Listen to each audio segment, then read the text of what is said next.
السلام علیکم ناظرین، پروگرام ہے غامدی کے ساتھ اور میں ہوں زنیرہ اظہر۔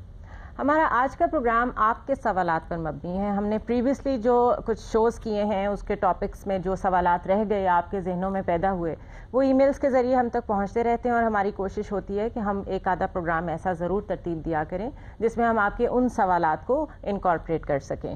ہمیشہ کی طرح غامدی صاحب ہمارے ساتھ موجود ہیں، پروگرام کا آغاز کرتے ہیں۔ السلام علیکم غامدی صاحب۔ وعلیکم السلام۔ غامدی صاحب، سوالات کافی مزیدار ہیں کیونکہ لوگوں کے ذہنوں سے ڈائریکٹ آئے ہوئے ہیں تو کافی فنی بھی ہوتے ہیں ایٹ ٹائمز۔ ایک خاتون نے یہ لکھا ہے کہ ویلنٹائنس ڈے منانا غیر شرعی ہے کیونکہ اس میں غیر محرم کو تحفے دیے جاتے ہیں، اور شریعت تو یہ کہتی ہے کہ غیر محرم سے غیر ضروری گفتگو بھی نہ کریں، تو پھر ہم اس کو شرعی یا اس کو صحیح کیسے سمجھ سکتے ہیں؟ یہ ہم نے پہلے بھی عرض کیا تھا کہ ہر قوم کی کچھ اپنی روایات ہوتی ہیں، ہر تہذیب کی اپنی اقدار ہوتی ہیں۔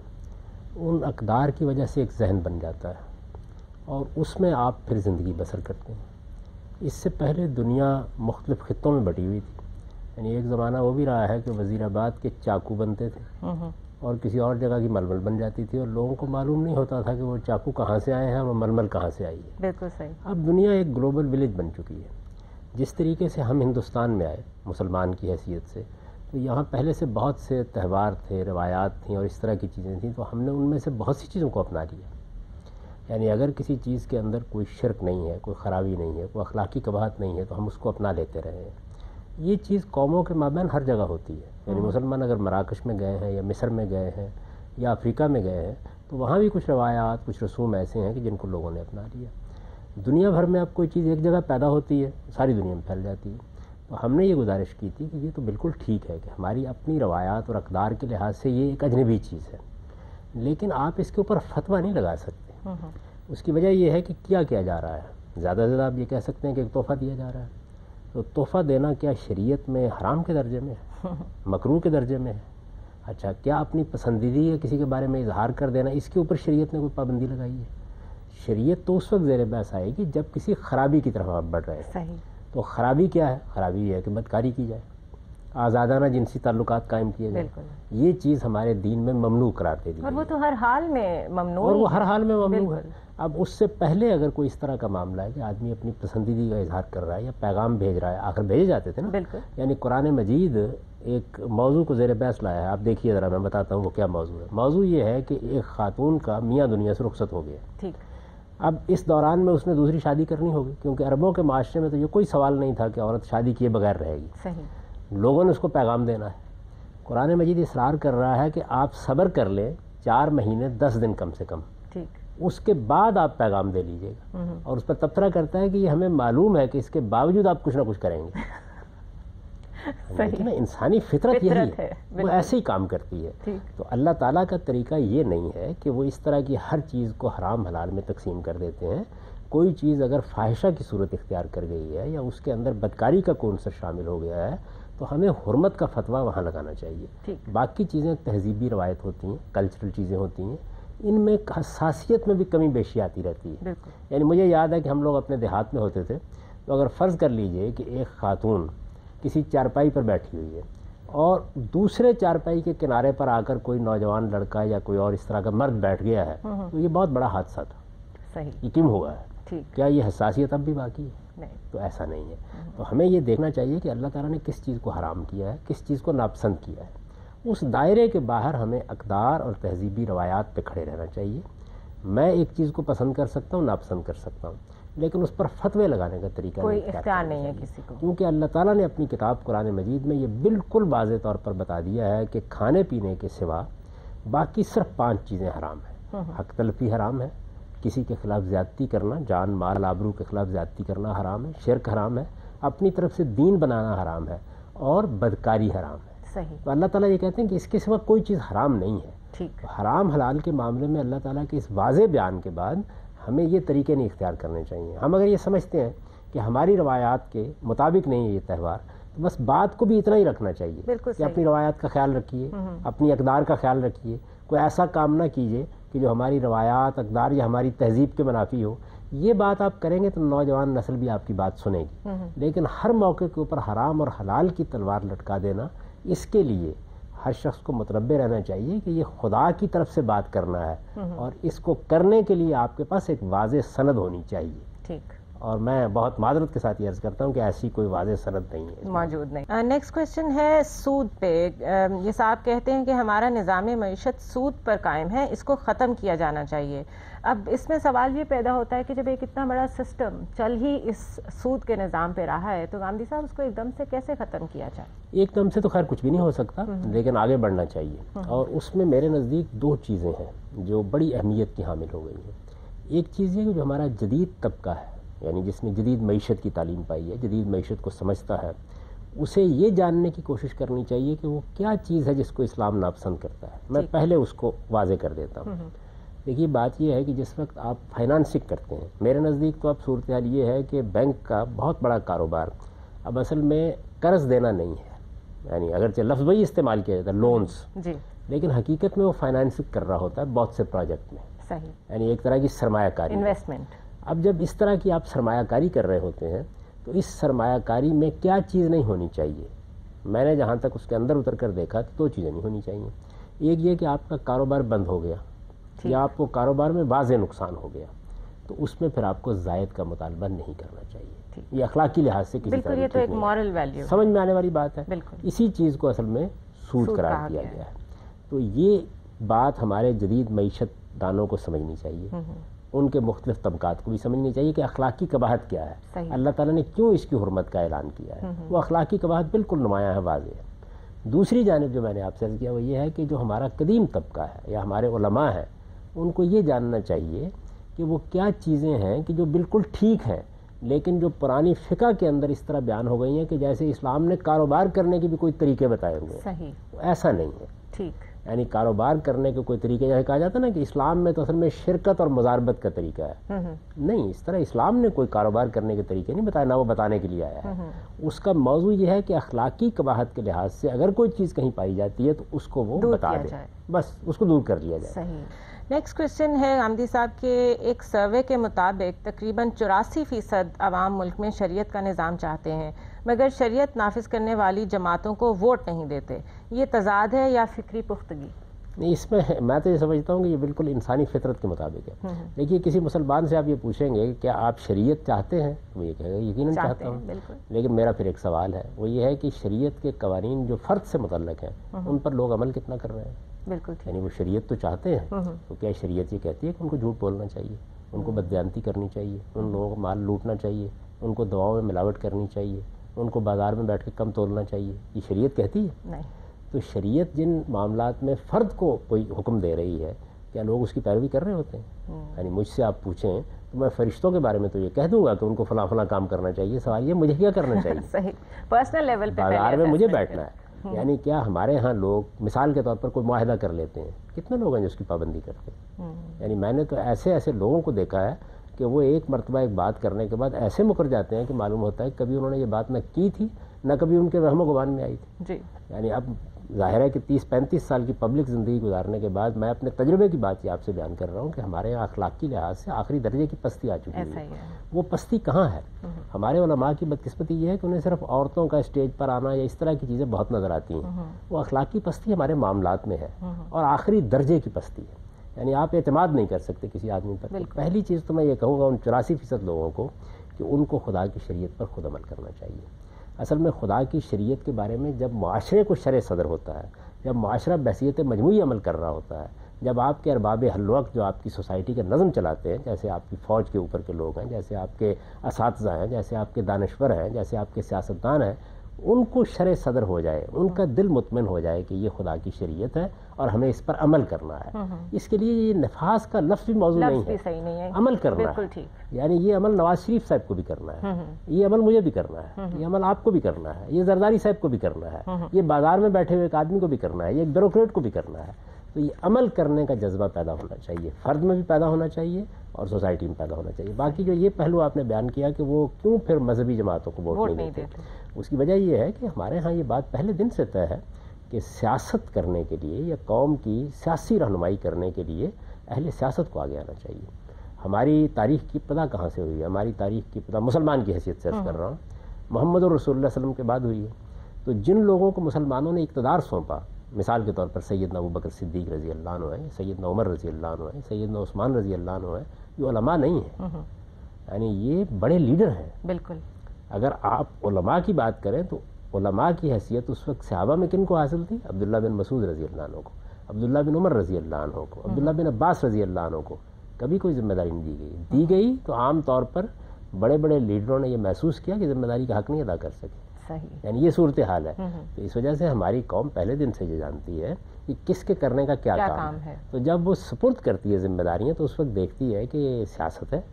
سیاست انہی لوگوں کے سپرد کی جا سکتی ہے، برے ہوں یا بھلے ہوں، کہ جو نظم و نسق چلا سکتے ہیں، اس کے معاملات کو سمجھتے ہیں. یہ ہمارے یہاں مصیبت یہ ہے کہ مذہبی لوگ، یعنی اگر یہ ہوتا کہ ہمارے یہاں سیاسی جماعتیں وجود میں آتی ہیں اور وہ اسلام کے بارے میں شرح صدر رکھتی ہوتی تو وہ ایک مختلف بات، بالکل مختلف بات ہوتی. بالکل. مذہبی لوگ آئے، انہوں نے کہا کہ ہمیں ووٹ دو، حکومت بھی ہمیں دے دیں. مذہبی لوگوں کا کام یہ تھا کہ وہ لوگوں کو یہ بتاتے کہ مذہب کیا ہے، مذہب کے بارے میں جو سوالات پیدا ہو رہے ہیں ان کے جوابات کیا ہیں. تمہیں اگر کوئی اشکال ہے تو آؤ ہم تمہیں سمجھاتے ہیں اس کی نوعیت کیا ہے. ان کی جگہ یہ ہے، وہ یہاں کھڑے ہو کے بات کریں گے تو لوگوں کے دل و دماغ کو اپنی گرفت میں لیں گے. لیکن جس وقت وہ آگے بڑھ کے یہ کہیں گے کہ نہیں ہمیں ووٹ دو، تو وہاں تو لوگ پھر ٹھیک فیصلہ کرتے ہیں. اور وہ تو پھر لگتا ہے کہ جس طرح آپ کے اندر ہرس پیدا ہو گئی ہے نا، آپ طاقت کے نشے میں آ گئے. میرا احساس یہ ہے کہ نفسیاتی طور پر یہ ناپسندیدہ سمجھا جاتا ہے. بالکل. اس طرح کے لوگ میدان میں آئیں، ان کا اپنا کام ہے، ان کو کرنا چاہیے. وہ سیاستدانوں کی رہنمائی کریں. یعنی مذہبی لوگوں کو اللہ تعالیٰ نے رہنمائی کا منصب دیا ہے، اور وہ بڑا ریسپیکٹفل کام ہے، وہ بہت بڑا کام ہے. بالکل، بہت وہ ان کو انجام دینا چاہیے. لوگوں کو جب یہ موقع دیا جائے گا، آپ پورے عالم اسلام میں دیکھ لیجیے، جہاں موقع دیا جائے گا وہاں پر وہ اسی لیڈرشپ کا انتخاب کرتے ہیں جو سیاسی لحاظ سے ان کی لیڈرشپ میچور ہوتی ہے. ناظرین، پروگرام کا سلسلہ ابھی جاری ہے. آپ کے اور بھی بہت سارے سوالات ہیں جس کے جواب ہم نے ابھی لینے ہیں. غامدی صاحب سے مختصر سا وقفہ لیں گے اور پھر آپ کی خدمت میں حاضر ہوں گے. ہمارے ساتھ رہیے گا.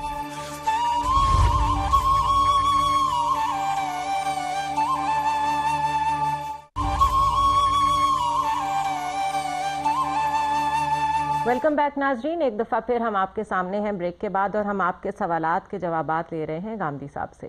غامدی صاحب، نیکسٹ کویسچن یہ ہے کہ ہمارا معاشرہ عملاً مذہب بیزار ہے.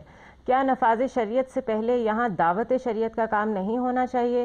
جبکہ طالبان کہتے ہیں کہ شریعت کا نفاذ کوئی مشکل کام نہیں.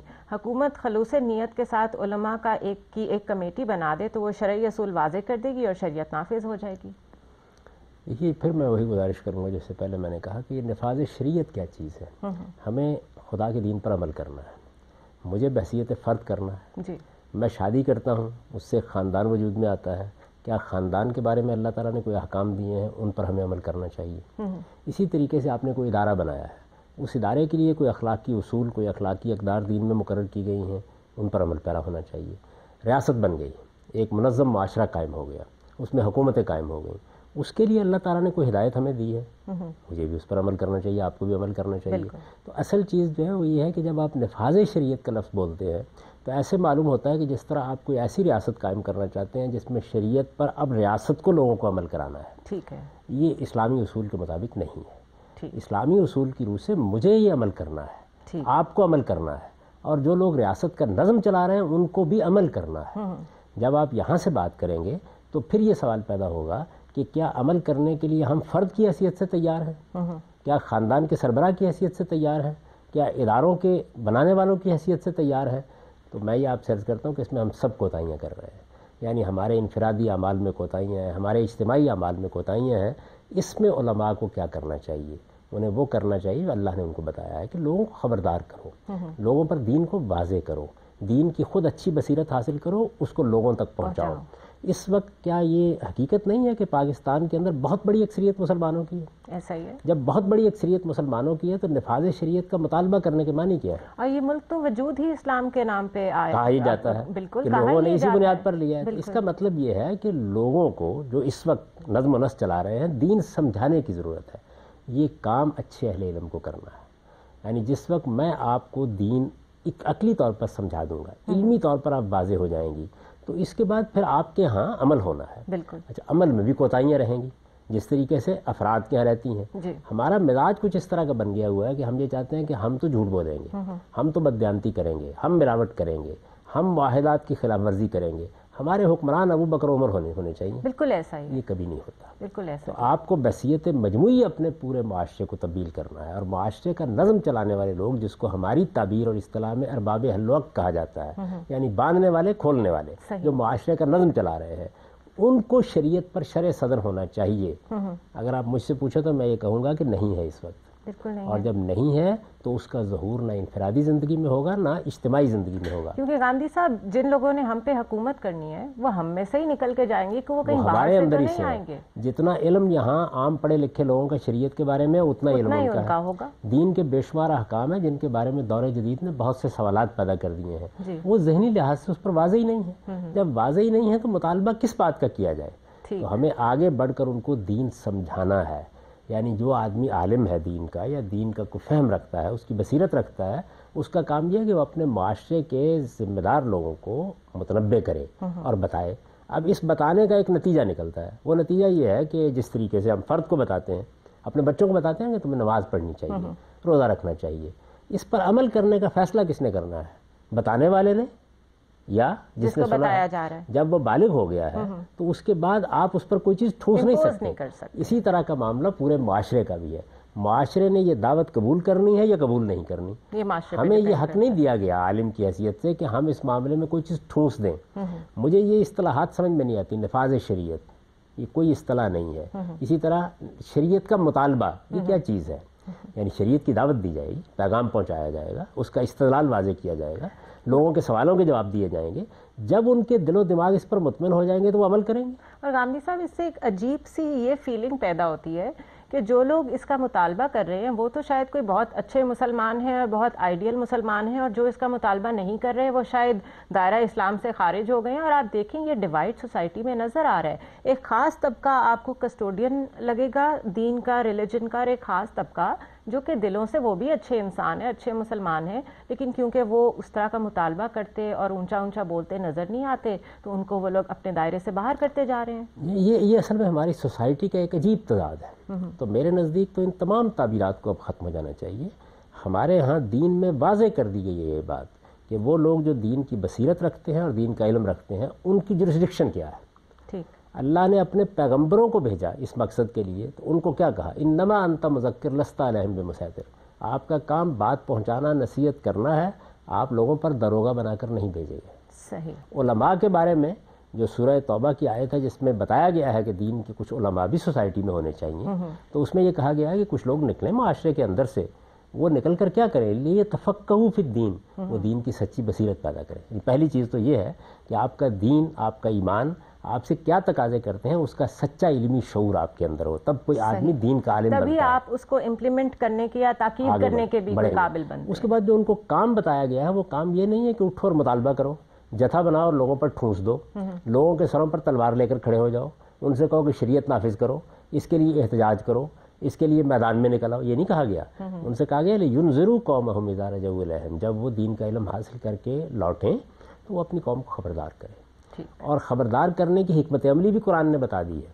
یہ بتا دیا ہے کہ یہ خدا کی بات ہے, خدا کے راستے کی طرف تم کیسے بلاؤ؟ بالحکمہ, حکمت کے ساتھ, دلیل کے ساتھ, زبردستی کے ساتھ, یعنی آپ کو ہر حال میں اسی طرح بات کرنی. صحیح. نیکسٹ کوشچن ہے گاندھی صاحب, انہوں نے سورہ مائدہ کی یہ آیت کا ترجمہ لکھا ہے, یہود و نصارہ تمہارے دوست نہیں ہو سکتے, یہ ایک دوسرے کے رفیق ہیں. یہ دور نبوی کے یہود و نصارہ نہیں ہیں بلکہ یہ مسلم ریاست کی فارن پالیسی ہے. قرآن کو سیاق و سباق کی روح سے کسی دور تک محدود نہیں کیا جا سکتا. یہ آفاقی اور ابدی ہدایت ہے. ضمائر کا چکمہ دے کر قرآن کے ابدی احکام کو تاریخی ادوار میں دفن کرنے اور قرآن کے وسیع مطالب کو زمان و مکان میں قید کرنے کی جدت پسندی ہے اور فکری مصنوعات ہیں, اور یہ اصل میں یہودی استشراق کے مقاصد ہیں. یہ اسلام کو اصل بنیادوں سے ہٹانے کی کوشش ہے. میں بڑے ادب کے ساتھ ان کی خدمت میں یہ گزارش کروں گا کہ غالباً ان کو کبھی موقع نہیں ملا کہ یہ خدا کی کتاب کا مطالعہ کریں. یعنی یہ چیزیں جو ہیں ہم اصل میں خارج میں بیٹھے ہوئے کہہ رہے ہوتے ہیں. بالکل. اسلامی ریاست کی پالیسی بیان کی گئی ہے. یہ آیتیں قرآن مجید میں نکال کر دیکھ لیجیے, وہاں اسلامی ریاست زیر بحث ہی نہیں ہے. یعنی وہاں صورتحال ہی بالکل اور ہے. تو قرآن مجید کے کانٹیکس کے اندر رکھ کر پہلے آپ قرآن کی بات کو سمجھیں. قرآن مجید میں وہ احکام بھی ہے جن کا تعلق رسالت مآب صلی اللہ علیہ وسلم کے ساتھ ہے, وہ احکام بھی ہے جن کا تعلق رسالت مآب صلی اللہ علیہ وسلم کی ازواج مطہرات کے ساتھ ہے, وہ احکام بھی ہے جن کا تعلق رسول اللہ صلی اللہ علیہ وسلم کے زمانے کے صحابہ کے ساتھ ہے، اور وہ احکام بھی ہیں کہ جن کا تعلق پوری دنیا کے ساتھ ہے اور قیامت تک رہے گا۔ ان کو الگ الگ سمجھنا یہ ضروری ہے۔ چنانچہ جب آپ اس چیز کو نہیں سمجھیں گے تو پھر آپ تضادات میں جئیں گے، اور اس کا نتیجہ وہی نکلے گا کہ سیاق سباق سے کاٹ کے آپ نے ایک بات بیان کر دی اور اس سے ایک فتنہ آپ نے پیدا کر دیا۔ تو میرے نزدیک یہ جو کچھ انہوں نے فرمایا ہے، ان کو فرمانے کا پورا حق ہے، اپنی رائے رکھنے کا بھی پورا حق ہے، لیکن قرآن مجید کے ہر طالب علم کی یہ ذمہ داری ہے کہ جس وقت وہ قرآن کی کوئی آیت سنے تو اپنے ذہن میں بیٹھ کر یہ طے نہ کر لے کہ یہ فلاں اور فلاں ریاست کی خارجہ پالیسی بیان کی جا رہی ہے، پہلے دیکھیں وہ بات کہیں کہاں گئی ہے، کس کانٹیکسٹ میں کہی گئی ہے، کیا بات ہے جو کہی گئی ہے، یہ ساری بات پہلے متعین کر کے آپ دیکھیں گے۔ تو میں تو بڑے ادب کے ساتھ یہ عرض کروں گا کہ جو بات یہ کہہ رہے ہیں کہ یہ اسلامی ریاست کی یا ریاست کی خارجہ پالیسی ہے، یہ خدا کی طرف ایک جھوٹ کو وابستہ کرنا ہے، اور یہ معمولی درجے کا جرم نہیں ہے۔ اگر یہ بات علی وجہ بصیرت کہی ہے، انہوں نے قرآن کو پڑھ کر کہی ہے، تو میں کیا کہہ سکتا ہوں اس کے سوا کہ قرآن مجید میں ایسی کوئی بات نہیں، اور اگر یہ اس کے بغیر کہی گئی ہے تو پھر ان کو سوچنا چاہیے کہ یہ کیا بات کہہ رہے ہیں۔ ایک جنرل سی اگر بات کی جائے، آپ کسی ناول کو بھی اٹھا لیں جس میں ڈائلاگز موجود ہیں اور اس کے ایک ڈائلاگ کو اٹھا کے جنرلائز کر دیں، تو وہ ڈائلاگ بھی کسی ایک خاص آدمی نے کسی ایک خاص آدمی کو کہا ہے، وہاں پہ بھی اس کا کانٹیکسٹ موجود ہے، تو کہاں یہ یونیورسل میسج جس میں نبی سے بات کر رہے ہیں اللہ تعالیٰ، اس کا سیاق و سباق کو لوگ کس طرح بالکل رول آؤٹ کر دیتے ہیں؟ میں اس کی دسیوں مثالیں دے سکتا ہوں جن کا کوئی تعلق ہمارے ساتھ نہیں۔ مثال کے طور پر دیکھیے، رسول اللہ صلی اللہ علیہ وسلم موجود ہیں، میدان جنگ میں لوگ پہنچتے ہیں، نماز کا وقت ہو جاتا ہے، اب رسول اللہ صلی اللہ علیہ وسلم نماز کی جماعت کرائیں گے؟ کیا میں یا آپ یہ پسند کریں گے کہ ہم کسی اور کی اقتداء میں نماز پڑھ لیں؟ بالکل، ہر آدمی یہی چاہے گا نا، محمد الرسول اللہ صلی اللہ علیہ وسلم موجودگی میں اگر اس وقت اللہ کا پیغمبر دنیا میں موجود ہو تو ہم کسی اور کی امامت میں نماز پڑھنا پسند کریں گے؟ اچھا، اس موقع پر جب کہ جان دینی ہے تو ہر آدمی کی یہ خواہش ہوگی کہ حضور کے پیچھے نماز پڑھے۔ بالکل، جب یہ صورت پیدا ہوئی تو قرآن مجید نے اس کا لحاظ کیا اور لحاظ کر کے یہ بتایا کہ اچھا ہم نماز کے طریقے کی ایک نئی صورت پیدا کر دیتے ہیں کہ رسول اللہ صلی اللہ علیہ وسلم نماز پڑھائیں، ایک رکعت پڑھ کے لشکر کا ایک حصہ پیچھے چلا جائے، صحیح، اور دوسرا آ کے دوسری رکعت پڑھ لے اور وہ اپنی پہلی رکعت مکمل کر لے۔ اس طرح یہ سارے طریقہ نماز بتایا بھی گیا، پڑھ لیں گے ان کے اور پیچھے۔ اس مجموعہ آیات کی ابتدا یہاں سے ہوئی کہ جب کبھی نماز پڑھانے کا وقت آ جائے اور آپ ان کے درمیان نماز کی امامت کر رہے ہوں تو پھر یہ قانون ہے، یہ ضابطہ ہے۔ اس کا مجھ سے آپ سے کیا تعلق ہے؟ بالکل، اس میں کون سا بین الاقوامی ضابطہ بیان ہو گیا؟ یہ آج کے دور سے اس کی وجہ یہ کہ آج کے زمانے میں اگر میدان جنگ میں نماز کا وقت آ جائے گا تو ایک کسی کی اقتداء میں نماز پڑھ لے گا، ایک جماعت کسی دوسرے کی اقتداء میں نماز پڑھ لے گا۔ خدا کے پیغمبر کے ہوتے ہوئے یہ مسئلہ پیش آ گیا۔ اچھا، آپ آگے دیکھیے، رسالت میں آپ صلی اللہ علیہ وسلم نے ایک جدوجہد کی اللہ کے حکم کے مطابق، اس کے دوران میں بعض عورتوں کو بڑے صدموں سے گزرنا پڑا، اور عورت صنف نازک ہے، اس کو جب صدمہ اٹھانا پڑتا ہے تو یہ معمولی بات نہیں ہوتی۔ ایسا ہوا، میں ایک مثال دیتا ہوں، ابو سفیان لیڈروں میں سے ہیں، بڑے رہنماؤں میں سے ہیں، ان کی صاحبزادی اسلام لے آئیں، حضرت ام حبیبہ۔ آپ یہ دیکھیے کہ اسلام لے آئیں اور اس طرح کی صورتحال سے دوچار ہو گئیں کہ ہجرت کرنی پڑ گئی حبشہ میں۔ حبشہ میں مسلمان جن کو بہت ستایا گیا تھا وہ ہجرت کر کے گئے تھے، وہاں گئیں، شوہر عیسائی ہو گیا، بالکل بے یار و مددگار ہو گئے، رسول اللہ پر ایمان لانے کے نتیجے میں۔ اس طرح کی جو خواتین آپ کے خاندان کی تھیں یا جن کو آپ کی وجہ سے یہ صورتحال سے سابقہ پیش آ رہا تھا، اللہ کے پیغمبر کو تو روز نہیں آنا تھا، تو اللہ تعالیٰ نے فرمایا کہ اگر یہ خواتین چاہیں تو ان کی دلداری کے لیے، ان کی سرپرستی کے لیے، ان کے صلے کے طور پر کہ انہوں نے کتنی دین کے لیے مشقت اٹھائی ہے، آپ ان سے شادی کر لیں۔ اور ہم نے اس معاملے میں جو عام قانون ہے اس سے آپ کو مستثنا کر دیا ہے۔ اب یہ ہے کہ میں آج جدوجہد کروں اور قرآن کی آیتیں پڑھ کے کہوں کہ قرآن چونکہ ایک ابدی کتاب ہے، لہٰذا یہ در حقیقت لیڈروں کے بارے میں ضابطہ بیان کیا گیا ہے۔ تو یہ لیڈروں کے بارے میں ضابطہ نہیں ہے، یہ محمد رسول اللہ کے بارے، خدا کا پیغمبر ہے جس کے بارے میں یہ جذبات پیدا ہو سکتے ہیں، جس کی جدوجہد کے نتیجے میں اگر صدمہ پہنچا ہے تو پھر اس کے تعلیف کی اس سے بڑی کوئی صورت نہیں ہو سکتی کہ وہ آپ کے گھر میں آ جائے۔ یہ میں نے دو بڑی بڑی مثالیں دی آپ کو، میں ایسی دسیوں مثالیں دے سکتا ہوں کہ جن کا کوئی تعلق آج ہمارے ساتھ نہیں ہے۔ اللہ کی کتاب کو جیسے کہ وہ ہے اس طرح اس کو پڑھنا چاہیے۔ صحیح، مختصر سا وقفہ لیں گے یہاں پہ ہم گاندھی صاحب۔ ناظرین ہمارے ساتھ رہیے گا، پروگرام کا سلسلہ ابھی جاری ہے، it's time for a short break.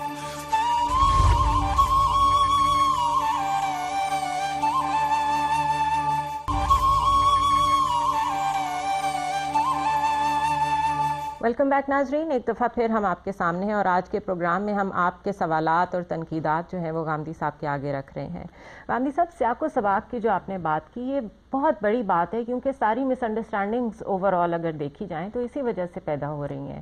ایک عام آدمی جب قرآن پاک کو پڑھے تو وہ آیات کو کس طرح سمجھے, کس اصول پہ سمجھے کہ کون سی بات کہاں کس کو کہی جا رہی ہے, اور کیا آپ نے اور علماء نے اس پہ کوئی کام کیا ہوا ہے تاکہ ایسے لوگوں کی ہی جو تفاسیر ہیں ان کو پڑھا جائے؟ عام آدمی تو دیکھیے علماء کی رہنمائی سمجھتا ہے, یعنی دو تین شکلیں ہوں گی نا. ایک یہ ہے کہ ایک شخص نے کسی عالم سے قرآن مجید پڑھنا شروع کر دیا, جی, تو وہ پھر عالم جو کچھ بھی سمجھتا ہے یا جیسے سمجھتا ہے ویسے ہی اسے بتائے گا. ٹھیک, اچھا, آپ ترجمہ پڑھتے ہیں قرآن مجید کا, ترجمہ بھی ظاہر ہے کسی صاحب علم نے کیا ہے, یقیناً جو اس کا فہم ہے اس کو سامنے رکھ کے اس نے ترجمہ کر دیا. تفسیر لکھی ہے اس نے بھی ایسا ہی کیا ہے. آپ کوئی تفسیر اٹھا لیں قرآن مجید کی, ان میں ایک پورا کا پورا موضوع ہوتا ہے یہ کہ اس آیت کی شان نزول کیا ہے, ٹھیک, یعنی یہ کس موقع پر کس مقصد کے لیے اتری تھی. ہمارے علماء اس کو بیان کرتے ہیں اور یہ بتاتے ہیں کہ یہ موقع ہے, یہ محل ہے, یہ سوال پیدا ہوا تھا, اس کے جواب میں اللہ تعالیٰ نے یہ بات کہی ہے. یعنی وہ بھی ایک سیاق سباق بتا رہے ہوتے ہیں اس چیز کا, وہ واقعات کی روشنی میں بتا رہے ہوتے ہیں.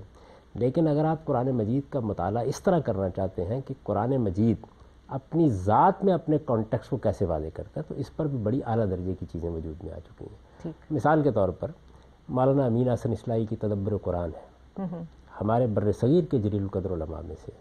تدبر قرآن 9 جلدوں میں لکھی گئی ہے, چھپی ہوئی موجود ہے. آپ اس کو پڑھیے تو وہ ایک ایک جگہ پر آپ کو یہ بتائیں گے کہ دیکھیے یہ پس منظر ہے, یہاں سے بات اٹھی ہے, یہاں پہنچی ہے, اس بات کو ایسے کہا جا رہا ہے. ٹھیک, بتائیں گے آپ کو. اسی طریقے سے آپ اگر قدیم علماء کی تفسیریں بھی پڑھیں گے تو وہ شان نزول کے حوالے سے آپ کو پس منظر بتا دیں گے کہ بات کہاں کی ہے, اور بہت توجہ دلائیں گے آپ کو کہ دیکھیے اس کو اس پس منظر سے الگ کر کے آپ نہیں سمجھیں گے یا نہیں دیکھیں گے. یہ سب کر رہے ہوتے ہیں.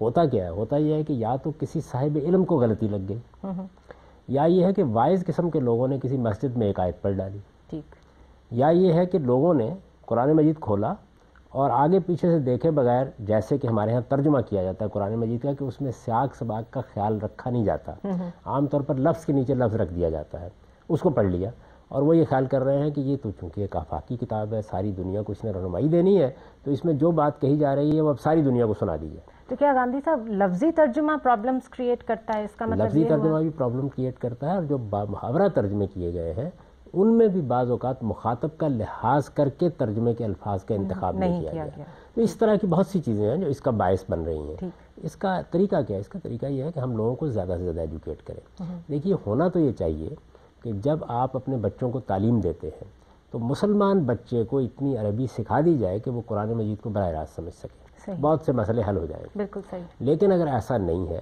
تو پھر جو لوگ بڑی عمر میں دین کی طرف متوجہ ہوتے ہیں ان کو کم سے کم اپنی زندگی میں ایک بار اللہ کی کتاب کو شروع سے لے کے آخر تک اچھے طریقے سے پڑھ لینا چاہیے. صحیح. یہ کوئی بڑا کام نہیں ہے.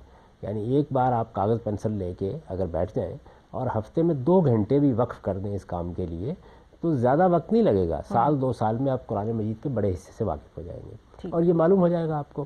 اللہ تعالیٰ اس کا بھی اہتمام کرتے رہتے ہیں کہ جو بڑے بڑے مکاتب فکر ہوتے ہیں کسی بھی علم و فن میں, سائنس میں بھی ہوں گے, اسی طرح مذہب میں بھی, ان کے بڑے لوگ ہر دور میں موجود ہوتے ہیں. ان سے آپ بات کو سمجھ لیں اور پھر اپنے اندر ایک طالب علم کی روح پیدا کریں. یعنی طالب علم کا طریقہ یہ نہیں ہوتا کہ وہ ایک ورڈکٹ دیتا ہے, ایک فتویٰ دے دیتا ہے, جو ایک بات سن لی ہے اس کی بنیاد پر دوسروں کو تان و تشنیع کرنے لگتا ہے. نہیں, وہ ایک سچے طالب علم کی ایسی چیز کو سمجھتا ہے, اندر اتر کے اس کو جاننا چاہتا ہے. یہ کام ہمارے ہاں لوگوں کو کرنا چاہیے, خاص طور پر جن کو دین سے دلچسپی ہو جاتی ہے. وہ پھر اتنا وقت نہیں دیتے, اور اسی طرح کی چیزیں جن کو لے کے اٹھ کھڑے ہوتے ہیں اور پھر دوسروں پر تبصرہ کرنا شروع کر دیتے ہیں. تو علم آپ کو تواضع سکھاتا ہے, وہ تکبر نہیں پیدا کرتا. آپ اپنی بات کہیے, دوسرے کی بات سنیے. آپ کے نقطہ نظر سے بہت ہٹ کر بھی کوئی بات اگر سامنے آ جاتی ہے تو کبھی اس کے اوپر پل نہ پڑے. جو قرآن مجید نے کہا ہے نا کہ اللہ کی آیتیں پڑھی جاتی ہیں تو لم یخروا علیہا صما وعمیانا, یعنی اس کے اوپر آپ اندھے اور بہرے ہو کر ٹوٹ نہیں پڑتے, بلکہ بات کو سمجھنے کی کوشش کرتے ہیں. اور جب آپ بات کو سمجھ کر اس پہ تنقید کرتے ہیں تو بعض اوقات دوسرے کی غلطی واضح کرنے میں کامیاب ہو جاتے ہیں. بالکل ٹھیک. یہ طریقہ اختیار. اچھا گاندھی صاحب, اسی سلسلے میں لوگوں کے بہت سوالات ہیں. ایک صاحب یہ بھی سمجھنا چاہتے ہیں کہ اگر ہر چیز سیاق و سباق کی روح سے کہیں نہ کہیں ہمیں محدود نظر آتی ہے تو یہ جو ہمیں نبیوں کے واقعات سنائے گئے ہیں, یہ نبیوں کے واقعات ہیں, یہ تو عام انسان پہ اپلائی ہی نہیں ہوتے. یہ واقعات پھر کیوں بیان ہوئے ہیں؟ یہاں بھی وہی صورتحال ہے. یعنی وہ واقعات جہاں سنائے گئے ہیں وہیں قرآن یہ بتاتا ہے کہ کیوں سنا رہا ہے. آپ دیکھیے کہ جتنے واقعات سنائے گئے ہیں وہ یہ بتانے کے لیے سنائے گئے ہیں کہ اللہ تعالیٰ جب کوئی پیغمبر بھیج دیتے ہیں تو وہ انسانوں کے ساتھ کیا معاملہ کرتے ہیں. صحیح. تو اللہ کس تعالیٰ طریقے سے بتاتے ہیں، معاملات کو ہینڈل کرتے یعنی ہیں. قریش مکہ کو یہ بتایا جا رہا ہے کہ تمہارے پاس خدا کا رسول آ گیا ہے. خدا کے رسول کے آ جانے کے بعد اللہ تعالیٰ کی جزا و سزا دنیا میں شروع ہو جاتی ہے. صحیح. اس وجہ سے متنبہ ہو جاؤ، یہ کام ہم پہلے بھی کر چکے ہیں. چنانچہ ان کے علاقے میں جو پہلے خدا کے رسول آئے ہیں ان قوموں کی مثال دے کے ان کو بتایا جا رہا ہے. ٹھیک. تو اس سے ہمارے لیے کیا پیغام نکلا؟ ہمیں یہ معلوم ہوا کہ اللہ تعالیٰ دنیا کے ساتھ معاملہ کیسے کرتے ہیں. اللہ پر ہم کو ایمان لانا ہے نا. وہ جزا و سزا کیسے برپا کرتے ہیں، یہ جزا و سزا دنیا میں کیسے ہوتی ہے، آخرت میں کیسے ہوگی. یعنی یہ بات سمجھنی ہے ہم کو. دین کے دو حصے ہیں، ایک کا تعلق ایمان و اخلاق سے ہے اور دوسرے کا تعلق قانون سے ہے. تو بنیادی بات سمجھنی ہے نا کہ اللہ کو ہم کیوں مانتے ہیں، اللہ کے پیغمبروں کو کیوں مانتے ہیں. اگر یہ سمجھ میں نہیں آئے گا تو پھر باقی دین کو آپ کہاں سے لیں گے. تو اس کی دلیل کے طور پر اللہ تعالیٰ تاریخ کے واقعات سناتے ہیں. ٹھیک. پہلے اس کو سمجھ لیجئے کہ کیوں سنائے جا رہے ہیں. تو اگر ہم اسی کانٹیکسٹ کو لیں جو آپ نے پہلے ایکسپلین کیا کہ ازواج مطہرات کے بارے میں کچھ احکام ہیں جو صرف ان کے لیے موجود ہیں، اور عام طور پہ کئی پرابلمز یہاں سے شروع ہوتی ہیں کہ ان کو جنرلائز کر کے تمام مسلمان خواتین پہ اپلائی کر دیا جاتا ہے، جس میں پردے کی بہت بڑی ایک ایگزامپل ہے کہ ان کے لیے ڈیفرنٹ تھا، آج کے لیے ڈیفرنٹ ہے. تو ازواج مطہرات کے ان احکام کو بیان کرنے کی ضرورت کیا تھی، بتانے کی ضرورت کیا تھی اگر وہ آج کی عورت پر اپلائی نہیں ہوتے تو؟ اس لیے کہ رسول اللہ صلی اللہ علیہ وسلم کی پوری زندگی سامنے رہے، ہم نے ان کو پیغمبر ماننا ہے نا. جی. یعنی اللہ کی طرف سے ایک ایسی ہستی آئی ہے کہ جس کی ہم کو زندگی بھر پیروی کرنی ہے، قیامت تک خدا کے رسول کی حیثیت سے ان کے احکام پر عمل کرنا ہے. جی. تو ان کو اللہ تعالیٰ نے کہاں بھیجا، انہوں نے کیا پیغام پہنچایا اور ان کو کیا صورتحال پیش آئی، یہ سب بتانا مقصود ہے. یہ بتایا جا رہا ہے کہ رسول اللہ صلی اللہ علیہ وسلم کو اس طریقے سے ہدف بنا لیا گیا. گاندھی صاحب، نیکسٹ کویشچن ایک صاحب یہ لکھتے ہیں کہ عام طور پہ سمجھا یہ جاتا ہے کہ مسلمانوں کو حق حاصل ہے کہ وہ غیر مسلموں کی حکومت ختم کریں. کیا غیر مسلموں کو پوری دنیا میں کہیں حکومت کرنے کا اور اپنے لیے زمین کا ایک ٹکڑا اپنے پاس رکھنے کا کوئی حق حاصل نہیں؟ عام طور پر یہی سمجھا جاتا ہے، ہمارے علماء عام طور پر یہی کہتے ہیں. اس وقت جو قتل و غارت ہو رہی ہے اس کے پیچھے ایک چیز یہ بھی ہے. بالکل ہے. کیونکہ لوگوں کو یہ بتایا گیا ہے کہ دنیا میں غیر مسلموں کو اپنی حکومت قائم کرنے کا حق نہیں ہے. ہمارے پاس طاقت ہوگی تو ہم ان کی حکومت کا خاتمہ کر دیں گے. یہ خود ایک غلط فہمی ہے، اور یہ بھی وہیں سے پیدا ہوئی ہے جیسے ہم اس سے پہلے بات کر چکے کہ قرآن مجید میں کچھ احکام ہیں جن کو ان کے کانٹیکسٹ سے نکال کر سمجھ لیا گیا ہے.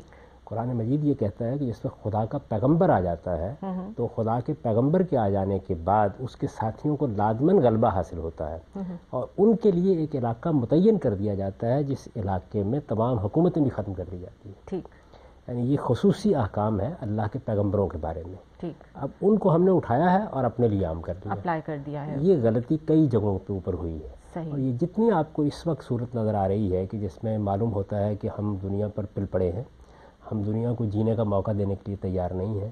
ہمارے ایسے گروہ پیدا ہو گئے ہیں کہ جو جہاد کا علم بلند کر کے یہ کہتے ہیں کہ ہم پوری دنیا میں اسلامی حکومت قائم کر دیں گے. یہ سب در حقیقت اسی مس انٹرپریشن کا نتیجہ ہے. چنانچہ یہ ضروری ہے کہ لوگوں کو یہ بتایا جائے کہ اللہ تعالیٰ کے کچھ فیصلے ایسے ہیں جن کا تعلق پیغمبروں کے ساتھ ہے. مثال کے طور پر دیکھیے کہ حضرت موسیٰ علیہ السلام کو جب بھیجا گیا تو اللہ تعالیٰ نے یہ فیصلہ کیا کہ وہ حضرت ابراہیم کی ضروریت کو درمیان میں آباد کرے گا، دنیا کے درمیان میں. ان کے لیے فلسطین کا علاقہ خاص کیا گیا. اب فلسطین کے علاقے میں جب اللہ تعالیٰ نے فیصلہ کر لیا کہ ان کو آباد کیا جائے گا اور وہاں وہ توحید کا مرکز بنائیں گے اور ساری دنیا کو قومی حیثیت سے دین کی دعوت دیں گے، تو اس کے لیے کچھ خصوصی احکام دیے گئے. وہ تورات میں بیان ہوئے ہیں. ان احکام کو یہود نے بھی باقی دنیا تک عام کر دیا، تو اس کے نتیجے میں فساد پیدا ہوا. بالکل ہوا. یہی صورتحال ہم مسلمانوں کے ہاں ہو رہی ہے. تو میں نے تو اپنی کتابوں میں بہت وضاحت کے ساتھ یہ بتایا ہے کہ وہ کیا چیزیں جن کا تعلق عہد رسالت کے ساتھ ہے، وہ کیا چیزیں جن کا تعلق حضرت ابراہیم کی اولاد کے ساتھ ہے، اور دین کا وہ کون سا حصہ ہے جس کا تعلق ہمارے ساتھ ہے. تو وہ بہت بڑا حصہ ہے جس کا تعلق ہمارے ساتھ ہے. نماز ہمیں پڑھنی ہے، روزہ ہمیں رکھنا ہے، حج ہمیں کرنا ہے، زکوٰۃ ہمیں دینی ہے، سچ ہمیں بولنا ہے، اعلیٰ اخلاق پر ہمیں قائم ہونا ہے، خدا کے حقوق ادا کرنے ہیں، خدا کے بندوں کے حقوق ادا کرنے ہیں. یہ دین لوگوں کو نظر نہیں آتا. ان کا خیال یہ ہے کہ صرف مرنے مارنے کے جو احکام ہیں وہ بتائے جائیں وہ کہاں ہیں. تو مرنے مارنے کے بارے میں قاعدہ یہ بنا دیا گیا ہے کہ اب ہم ظلم کے خلاف جنگ کریں گے، یہ مسلمانوں کی ریاست کرے گی، یہ کسی فرد کا کام نہیں ہے، اور اس میں ہمارے ضمیر کو مطمئن ہونا چاہیے کہ ہم ظلم کا خاتمہ کرنے کے لیے آگے بڑھ رہے ہیں، اس کا کسی مذہب کے ساتھ کوئی تعلق نہیں ہے، کوئی اپنا قبضہ کرنے کے لیے ہم آگے نہیں بڑھ رہے نہ ہیں۔ قبضہ کرنا ہے، نہ مال لوٹنا ہے، نہ لوگوں پر اپنی حکومت قائم کرنی ہے، ہمیں ظلم کا خاتمہ کرنا ہے۔ ٹھیک، بہت شکریہ غامدی صاحب۔ ناظرین، پروگرام آپ نے دیکھا، آپ کے اور بھی بہت سے سوالات ہمارے پاس موجود ہیں، لیکن ظاہر ہے پروگرام کا وقت ختم ہو گیا ہے۔ کسی اور پروگرام میں ہم اس کے یقیناً جوابات دیں گے۔ آپ ہمیں لکھتے رہیے، اپنے سوالات ہم تک پہنچاتے رہیے۔ ای میل ایڈریس آپ ہمارا جانتے ہیں، it is gks@sama.tv۔ مجھے اجازت دیجیے، خدا حافظ۔